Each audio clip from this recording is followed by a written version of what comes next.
ഒന്നാമതേ നാട്ടിൽ കറുപ്പിനെ പറ്റിയൊക്കെ വലിയ ചർച്ച നടന്നുകൊണ്ടിരിക്കുക. അധികം മേക്കപ്പ് ലിപ്സ്റ്റിക്കൊക്കെ ഇല്ലാതെ വന്നിരുന്ന വീണ്ടും ഓരോ കാര്യങ്ങളൊക്കെ പറഞ്ഞിരുന്ന ആരെങ്കിലും നേരെ കിട്ടുമെന്ന് അറിയാൻ വയ്യ.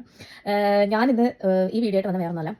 സത്യം പറഞ്ഞു കഴിഞ്ഞാൽ വളരെ കഷ്ടപ്പെട്ട് ഒരു 4-5 ഫോളോവേഴ്സ്, അത് വളരെ അതായത് ഞാൻ തടി കുറച്ച് എങ്ങനെയാണെന്ന് അറിയാൻ വേണ്ടിയിട്ട് എൻ്റെ ആ ഒരു ട്രാൻസ്ഫോർമേഷൻ വീഡിയോ കണ്ടിട്ട്, അതായത് ഞാൻ പറയുന്ന അത്യാവശ്യം ചില ടിപ്പുകളൊക്കെ കേൾക്കാൻ വേണ്ടിയിട്ട് വളരെ കഷ്ടപ്പെട്ട് എന്നെ ഫോളോ ചെയ്യുന്ന ഒരു 4-5 പേര്, ആകെ 6-7 പേരേ ഉള്ളൂ, അതിൽ 5 പേര് എന്നെ സ്ഥിരമായിട്ട് എനിക്ക് മെസ്സേജ് അയക്കാറുണ്ട്. കാരണം എന്ന് പറഞ്ഞു കഴിഞ്ഞാൽ നമ്മുടെ ഈ പുതുവർഷം തുടങ്ങിയല്ലോ 2024 ജാനുവരിയിൽ തൊട്ടേ ഞങ്ങളുടെ new year resolution first day തന്നെ ഞങ്ങൾ പിന്നെ ഡയറ്റ് ഒക്കെ സ്റ്റാർട്ട് ചെയ്തിട്ട് സത്യം പറഞ്ഞു കഴിഞ്ഞാൽ അത് പാതി വഴിക്ക് മുടങ്ങിപ്പോയൊന്നും പ്രോപ്പറായിട്ട് ചെയ്യാൻ പറ്റുന്നില്ല. ഇത്രയും ഭക്ഷണപ്രിയയായ ഞാൻ എങ്ങനെയാണ് ഇങ്ങനെ തടി കുറച്ചത്, എങ്ങനെയാണ് ഞാൻ ഈ LCHF സ്റ്റിക്ക് ഓൺ ചെയ്തെന്നുള്ള ചോദ്യം തുടരെ വന്നിരുന്നത്. പക്ഷേ ഇതിനിടയ്ക്ക് വളരെ അപ്രതീക്ഷിതമായിട്ട് പിന്നെ ജീവിതത്തിൽ ഒരു വളരെ സങ്കടകരമായ ഒരു കാര്യം ഉണ്ടാവുകയും ഞാൻ UK നിന്ന് വീണ്ടും തിരിച്ച് ഇന്ത്യയിലേക്ക് പോകേണ്ടി വരികയും ചെയ്തു. പോയി ഒരു പക്ഷേ ഇവിടെ സത്യം പറഞ്ഞു കഴിഞ്ഞാൽ ഞാൻ വർക്ക് ചെയ്യുന്നിടത്തെ സാക്കന്മാരും മദാമ്മമാരും ഒക്കെ നമ്മൾ നോക്കിയിട്ട് hi darling, hello beautiful, sweet, you are looking so cute, lovely എന്നൊക്കെ പറയുമ്പോഴത്തേക്ക് ഞാൻ വിചാരിച്ചു അയ്യോ, പിന്നെ 1-2 കിലോ ഒക്കെ കൂടി പോയപ്പോഴത്തേക്ക് ഞാൻ വിചാരിച്ചു ഇതൊന്നും വലിയ പ്രശ്നമില്ല, കാരണം ഇവിടെ ആൾക്കാരൊക്കെ ദേവസ്വം സുന്ദരി വിളിച്ചോണ്ടിരിക്കില്ലേ.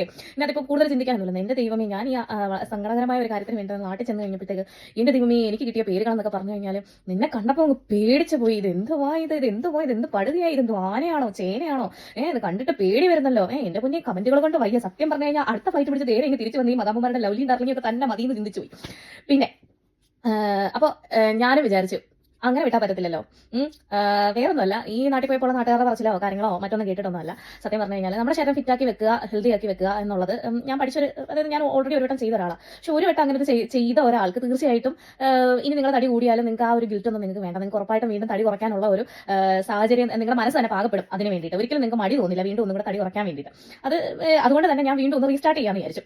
അപ്പം ഞാനിപ്പോൾ വീണ്ടും ചെറുതായിട്ടൊന്ന് റീസ്റ്റാർട്ട് ഒക്കെ ചെയ്താലോ എന്ന് വിചാരിച്ചിരിക്കുകയാണ്. അപ്പോൾ ഈ തടി കുറയുന്നില്ല, ന്യൂ ഇയർ ആയിട്ട് ഞങ്ങൾ സ്റ്റാർട്ട് ചെയ്തിട്ട് പകുതി വഴിക്ക് നിർത്തി എന്ന് പറഞ്ഞവരോട് എനിക്ക് ഒരു കാര്യമേ പറയാനുള്ളൂ. ഞാൻ ആദ്യമേ തന്നെ സ്റ്റാർട്ട് ചെയ്തത് LCHF കീറ്റോ പോലത്തെ ഡയറ്റുകളല്ല. ഞാൻ ആദ്യമേ തന്നെ സ്റ്റാർട്ട് ചെയ്തത്. ആദ്യം ചെയ്തതെന്ന് പറഞ്ഞു കഴിഞ്ഞാൽ ഭക്ഷണത്തിന്റെ അളവൊന്ന് കുറച്ച് നോക്കി. എല്ലാവരും തടി കുറയ്ക്കാൻ ആഗ്രഹിക്കുമ്പോൾ, അതായത് ഞാനെന്നൊക്കെ പറഞ്ഞു കഴിഞ്ഞാൽ രാവിലെയൊക്കെ അത്യാവശ്യം പിന്നെ 4-5 ദോശ, 4-5 ഇഡലി, പിന്നെ അത് കഴിഞ്ഞിട്ട് 10-11 മണിയാകുമ്പോഴത്തേക്ക് എനിക്ക് വല്ല പലഹാരമൊക്കെ തിന്നാൻ തോന്നി ഞാൻ അത് കഴിക്കും. പിന്നെ ഒരു ഉച്ചയൊക്കെ ആകുമ്പോഴത്തേക്ക് ഒരു പാത്രം നിറയെ ചോറും വളരെ കുറച്ച് പച്ചക്കറിയും, പിന്നെ കൂടുതൽ മീൻകറി, മോര്, സാമ്പാർ, അവിയൽ, പിന്നെ ഒരു വൈകുന്നേരമൊക്കെ ആകുമ്പോഴത്തേക്ക് വീണ്ടും അടുത്ത് ചായയുടെ കൂടെ ആണെങ്കിൽ ഇപ്പം നമ്മുടെ നാട്ടിൽ സുലഭമാണല്ലോ ഈ ഏത്തക്കാപ്പം, സുഖിയൻ, അങ്ങനെ കിട്ടുന്ന എല്ലാ വക സാധനങ്ങളും കഴിക്കാം.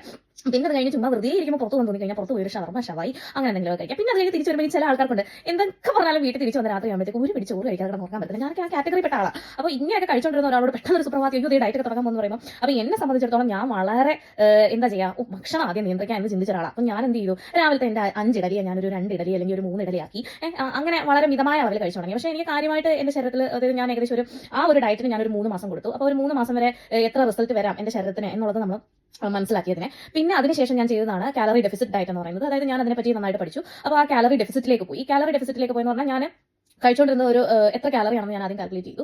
അതിനുശേഷം നമ്മുടെ ശരീരത്തിൽ എത്ര കാലറി മെയിൻ്റനൻസ് വേണം. ഇപ്പോൾ കാലറി മെയിൻ്റനൻസ് കാൽക്കുലേറ്റർ ഒക്കെ ഗൂഗിളിൽ സുലഭമാണ്, നിങ്ങൾക്ക് ആർക്ക് വേണമെങ്കിലും നമുക്ക് കാൽക്കുലേറ്റ് ചെയ്യാം. അപ്പം എൻ്റെ ഒരു കാലറി മെയിൻ്റനൻസ് എന്ന് പറയുന്നത് എനിക്ക് തോന്നുന്നു ആ സമയത്ത് ഒരു 1780 അങ്ങനെ എന്തോ ആയിരുന്നു തോന്നുന്നു. അപ്പോൾ ഞാനത് മെല്ലെ ഒരു 1000 ഒരു ദിവസം 1000 കാലറി വരെ കൺസ്യൂം ചെയ്യാവുള്ളൂ എന്ന് ഒരു തീരുമാനം എടുത്തു. പിന്നെ അത് കഴിഞ്ഞ് 900 കാലറി 900 കാലറി മാത്രമേ കഴിക്കുള്ളൂ എന്നൊരു തീരുമാനം എടുത്തു. അപ്പോഴത്തേക്ക് എൻ്റെ ശരീരം ക്രമേണ ഒന്ന് എന്താ പറയുക, ഒന്ന് ചെറുതായിട്ട് ഒന്ന് മെലിഞ്ഞു വന്നു തുടങ്ങി. പിന്നെ അതിൽ നിന്നുള്ളൊരു റിസൾട്ട് കുറഞ്ഞു തുടങ്ങിയപ്പോഴത്തേക്കാണ് ഞാൻ പിന്നെ പാലിയോ ഡയറ്റ് എന്ന് പറഞ്ഞ ഒരു ഡയറ്റ് ഞാൻ അതിലേക്ക് പോയത്. പാലിയോ ഡയറ്റ് എന്ന് പറഞ്ഞു കഴിഞ്ഞാൽ നമ്മുടെ എന്താ പറയുക, പഴവർഗ്ഗങ്ങളും അതുപോലെ തന്നെ എന്താ പറയുക കാർബ് അടങ്ങാത്ത മറ്റു പല ഭക്ഷണ സാധനങ്ങൾ, അതായത് നമുക്ക് സ്വീറ്റ് പൊട്ടറ്റോ കഴിക്കാം, അതുപോലെ തന്നെ നമുക്ക് എന്താ പറയുക ധാന്യം, അതായത് അരി ഗോതമ്പ് പോലത്തെ സാധനങ്ങൾ ഒഴിവാക്കി എന്നാൽ മാംസങ്ങളും പഴങ്ങളും ഒക്കെ കഴിക്കുന്ന ഒരു ഡയറ്റാണ് പാലിയോ ഡയറ്റ് എന്ന് പറയുന്നത്. അതിൽ നിന്നാണ് ഞാൻ കീറ്റോ ഡയറ്റിലേക്ക് പോകുന്നത്.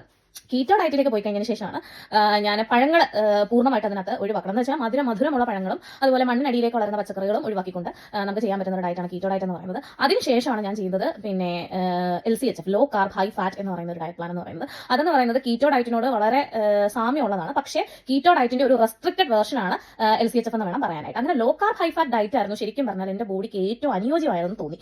കാരണം എന്ന് പറഞ്ഞു കഴിഞ്ഞാൽ LCHF ചെയ്തു തുടങ്ങിയപ്പോഴത്തേക്കാണ് എനിക്ക് ഏറ്റവും കൂടുതൽ റിസൾട്ട് കിട്ടി തുടങ്ങിയത്. പിന്നെ ഈ ഡയറ്റുകളെല്ലാം ചെയ്തപ്പോൾ തന്നെയും ഞാൻ വളരെ മൈൽഡായിട്ടുള്ള എക്സസൈസുകൾ ചെയ്തു തുടങ്ങി. LCHF ഡയറ്റ് എടുത്ത് എൻ്റെ ശരീരം വളരെ നന്നായിട്ട് കുറയാൻ തുടങ്ങിയപ്പോഴാണ് എനിക്ക് എക്സസൈസിനോട് കൂടുതലൊരു കമ്പം തോന്നുന്നതും ഞാൻ അങ്ങനെ കൂടുതലായിട്ട് എക്സസൈസ് ചെയ്തു തുടങ്ങിയതും. അല്ലാതെ ഞാൻ ഈ ഡയറ്റ് ചെയ്യുന്നതിനോടൊപ്പം അമിതമായിട്ട് എക്സസൈസ് ചെയ്യുന്ന ഒരാളല്ലായിരുന്നു. കാരണം മറ്റൊന്നുമല്ല, നമ്മൾ ഒരുപാട് എക്സസൈസുകൾ ചെയ്ത് കഴിഞ്ഞാൽ നമുക്ക് എന്ത് ചെയ്യുന്നു പറഞ്ഞാൽ ഫുഡിനോടുള്ള ഒരു ക്രേവിങ്സ് കൂടത്തേ ഉള്ളൂ എന്ന് ഡയറ്റിൽ ത്രൂ ഔട്ട് എനിക്ക് മനസ്സിലായ ഒരു കാര്യമാണ്. നമ്മൾ ഭക്ഷണപ്രിയരായിട്ടുള്ള ഒരാൾ ആദ്യം തടി കുറയ്ക്കാൻ ശ്രമിക്കുമ്പോൾ നമ്മൾ വളരെ സ്ട്രോങ്ങും നല്ലൊരു ഡിറ്റർമിനേഷനോട് കൂടിയാണ് ഇറങ്ങുന്നതെങ്കിൽ നിങ്ങൾക്ക് തീർച്ചയായിട്ടും സാധിക്കുക തന്നെ ഇല്ലെന്നല്ല. പക്ഷേ എൻ്റെ കാര്യം എന്ന് പറഞ്ഞു കഴിഞ്ഞാൽ ഞാൻ അമിതമായിട്ട് എക്സസൈസ് ഒക്കെ ചെയ്ത് ക്ഷീണിച്ചിരുന്നു കഴിഞ്ഞാൽ എനിക്ക് ഓടിപ്പോയി ഒരു ഓറഞ്ചോ ആപ്പിളോ ഒക്കെ കൂടുതൽ എടുത്ത് കഴിക്കാൻ തോന്നുന്ന ഒരാളാണ്. അതുകൊണ്ട് ഞാൻ കഴിവതും എന്താ ചെയ്യുന്നതെന്ന് പറഞ്ഞാൽ എൻ്റെ ബോഡിക്ക് കൂടുതൽ സ്ട്രെസ് കൊടുക്കാതെ ഡയറ്റിൽ വളരെ നന്നായിട്ട് ശ്രദ്ധിച്ച് മുന്നോട്ട് പോയി എന്നുള്ളതാണ് ശരി. അപ്പോൾ ഇത്രയും കാര്യങ്ങളൊക്കെയാണ് ഞാൻ ചെയ്തത്. ഇനി ഈ പറയുന്ന പോലെ എന്നെ ഫോളോ ചെയ്യുന്നത്, അതായത് തടി കുറയാൻ വേണ്ടിയിട്ട് എന്നെ ഫോളോ ചെയ്ത് എന്നെ നിരന്തരം മെസ്സേജ് അയച്ച ആ 3-4 ആൾക്കാർക്ക് വേണ്ടിയിട്ടെങ്കിലും ഞാൻ എന്തൊക്കെയാണ് ശ്രദ്ധയോടുകൂടി ചെയ്തതെന്നുള്ളത് വീഡിയോസ് ഇടുന്നതായിരിക്കും.